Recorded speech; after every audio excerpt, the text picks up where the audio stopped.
দীর্ঘ 16টি বছর মাহফিল কমিটি মাহফিলের মৌসুম আসলে বিশাল টেনশন সৃষ্টি হতো, থানা অনুমতি দিবে কিনা। এই যে একটা মানসিক যন্ত্রণা, কোরআন শোনার জন্য কোরআন নাজিল করেছেন যিনি, সে আল্লাহর কালাম হলো কোরআন। আরে সেই কোরআন শোনার জন্য মানুষের কি পারমিশনের দরকার ছিল? আসতে বলে দরকার ছিল? কিন্তু এই কন্ডিশন কেন করা হয়েছিল জানেন? এই কন্ডিশন করার মূল কারণ হলো জাতি যদি কোরআন বোঝে, এই জালিম গোষ্ঠীর পতন ত্বরান্বিত হবে। এটা ছিল তাদের ভয়, এটা ছিল তাদের কি আবু জাহেলের একই চিন্তা ছিল। আবু জাহেলরা কি বলেছিল? وقال الذين كفروا لا تسمعوا لهذا القرآن والغوا فيه لعلكم تغلبون। আবু জাহেলরা বলেছিল কোরআন শুনতে যেও না, কোরআন শোনা থেকে দূরে থাকো, তোমরাই বিজয়ী হয়ে যাবে। কিন্তু আমার আল্লাহর কথা হলো না, وَإِذَا تُلِيَتْ عَلَيْهِمْ آيَاتُهُ زَادَتْهُمْ إِيمَانًا وَعَلَى رَبِّهِمْ يَتَوَكَّلُونَ। জোরে বলুন আল্লাহু আকবার।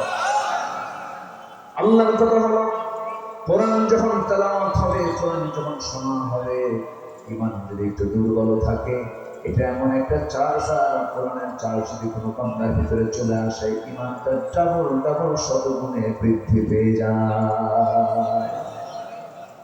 তাহলে কোরআন শোনা থেকে জাতিকে যারা বিরত রাখার চেষ্টা করেছিল, তারা কি মুসলমানদের বন্ধু হতে পারে? আসতে বলবেন না, বন্ধু হতে পারে? সম্মানিত ভাইরা, যারা কোরআনের আওয়াজকে, যারা দ্বীনের আওয়াজকে যারা নিভিয়ে দিতে চাচ্ছিল, বন্ধ করতে চাচ্ছিল, অচল করতে চেয়েছিল, তারা কি আসে না পালাইছে? আসতে বলে আসে না পালাইছে? আলেমরা পালায়, আসতে বলে আলেমরা পালায়, হাসতে হাসতে ফাঁসির মঞ্চে চলে যায়, পালায়।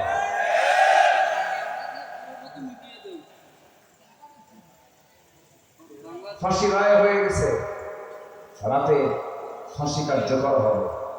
বিকেলবেলা ছেলেকে ডাক দিয়ে বলছে, বাবা আমার জানাজাটা কে পড়াবে?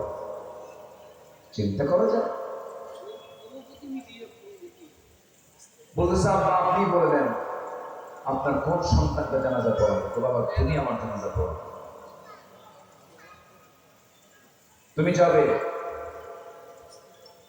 তোমার মা যেন সাথে না যায়, কারণ তোমার মার গেলে এত লম্বা পথ, কষ্ট হবে, তুমি জানাজার দায়িত্ব পালন করো। সম্মানিত ভাইরা, ফাঁসির মঞ্চে নেওয়া হচ্ছে, বলা হলো আমাকে কি 2 রাকাত নামাজের সুযোগ দেওয়া হবে? হ্যাঁ, পড়ে নামাজে দাঁড়ালো, সুন্দর করে আল্লাহর কাছে চাইলে, জল্লাদ লক্ষ্য করলো নামাজও শেষ হয়ে যাচ্ছে, ফাঁসির মঞ্চে নেওয়ার জন্য তাকে আর টানাটানি করা লাগতেছে না। আসামি নিজেই দৌড়ায় দৌড়ায় ফাঁসির মঞ্চের দিকে চলে যাচ্ছে, খোবায়েবের মতো।